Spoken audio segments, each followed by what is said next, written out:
Pressure is mounting on the bamboo industry as the global economy makes a shift. Now, as Codie-Ann Barrett tells us in this week's edition of the Business Review, the eco-friendly material, which is arguably superior to others, has stood the test of time. Hit by the pandemic and rising consumer prices, the original bamboo factory is still standing, even with major losses during its 2020 financial year. The business has been in operation since 1990, creating furniture such as tables, chairs, and other bedroom accessories from originally cut bamboo on its farm. The original bamboo factory came into fruition after founder and managing director John Hamilton was inspired by products he saw in other countries. And I've been in Thailand and seen what they do with bamboo, how they build houses and everything, and thought to myself, well, Jamaica's not doing what they're doing here. That would be something that Jamaica should be doing. And with help from family plus owning a farm, the dream was made a reality. Before recently, business was booming, from hoteliers to international buyers. We had a steady export market, doing quite well. In fact, maybe a third of our market was export almost.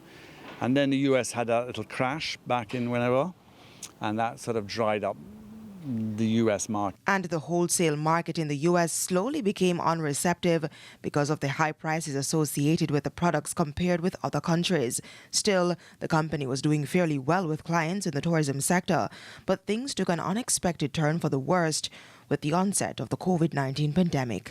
You know, we had a big order for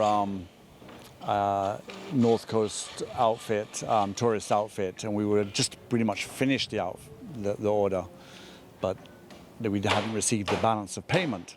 And of course, when they stopped the airports, closed down everything, their business just stopped, and they said, "Oh, sorry, we're not giving out any more money. Everything is being put on hold," and we had to just put on hold. The hotel sector was slowly proving to be an unreliable source of income for the company. It had to learn to market itself differently to attract a new clientele.